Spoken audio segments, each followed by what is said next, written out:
अब हम वर्ष 2006 के मुंबई ट्रेन बम धमाकों से जुड़ी उस खबर को आपके लिए डिकोड करेंगे जिस पर बॉम्बे हाई कोर्ट ने आज सभी 12 आरोपियों को बरी कर दिया है। हमारा सवाल आज ये है कि अगर ये सभी लोग बेकसूर हैं, इसमें जो आरोपी थे 12, ये सारे के सारे बेकसूर हैं, तो इस बॉम्ब ब्लास्ट में मारे गए 187 लोगों का असली हत्यारा कौन है? तो सबसे पहले आपको बताते हैं कि इस मामले पर महाराष्ट्र के मुख्यमंत्री देवेंद्र फडणवीस ने कौन सी बड़ी बात आज कही है।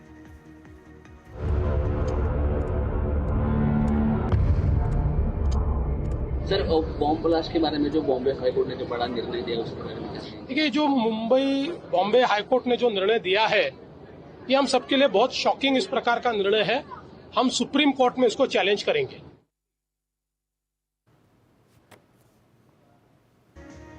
ये तस्वीरें आप देखिए 2006 की।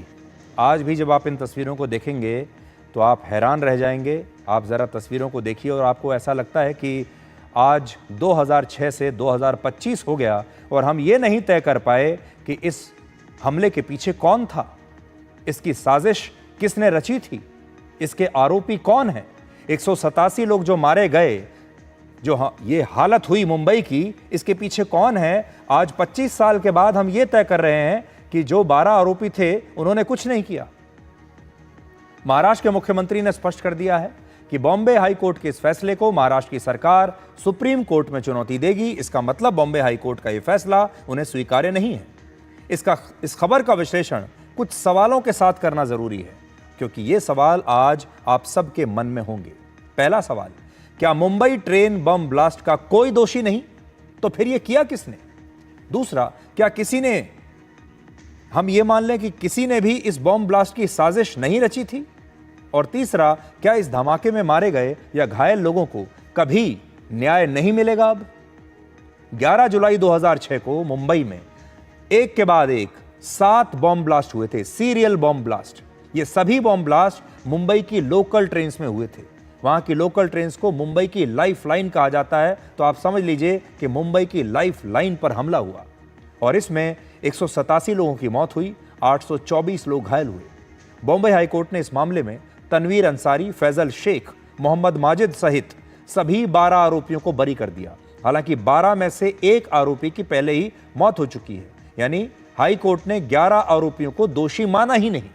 दिलचस्प बात यह है कि वर्ष 2015 में इन सभी आरोपियों को मकोका की कोर्ट ने दोषी माना था और मकोका कोर्ट ने इन 12 में से 5 को फांसी की सजा दी और 7 को उम्र कैद की सजा दी। इसके बाद सभी दोषियों ने इस कोर्ट के फैसले को बॉम्बे हाई कोर्ट में चुनौती दी थी और आज ये सारे आरोपी ये केस जीत गए। आज 10 साल बाद बॉम्बे हाई कोर्ट ने इन सबको बरी कर दिया। 3 बड़ी बातें हाई कोर्ट ने कही हैं। पहली बात, सभी आरोपियों के खिलाफ अपराध साबित करने में सरकारी वकील नाकाम रहे।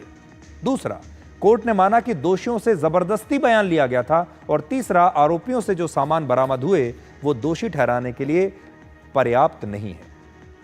और कोर्ट ने यह कहा अपनी टिप्पणी में कि इस मामले में गलत तरीके से सबूत और गवाह पेश किए गए, लेकिन अब इस मामले को आगे सुप्रीम कोर्ट में चुनौती दी जाएगी। इसलिए आज मैं आपसे यह कहना चाहता हूं कि यह हाई कोर्ट का फैसला है जरूर, लेकिन यह अंतिम फैसला नहीं है। मकोका कोर्ट ने इसका बिल्कुल उलट फैसला दिया था। उसने कहा था कि इन्हें उम्र कैद या फिर फांसी की सजा होनी चाहिए। हाई कोर्ट ने इस फैसले को पलट दिया, लेकिन यह अंतिम फैसला नहीं है और अब महाराष्ट्र की सरकार सुप्रीम कोर्ट में जाएगी। लेकिन यह मामला आज बड़ा दुखद है।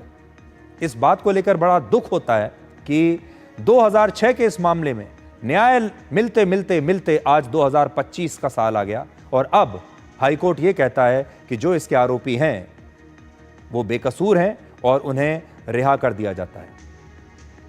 अब इस देश को और कुछ साल तक इंतजार करना पड़ेगा जब यह मामला सुप्रीम कोर्ट में आएगा, इसकी सुनवाई शुरू होगी और अब न जाने कितने और साल लग जाएंगे उन 187 परिवारों को न्याय दिलाने में। तो ये एक बहुत बड़ी बात है आज, और पूरा देश अब ये देखेगा कि सुप्रीम कोर्ट इस मामले में क्या कहता है।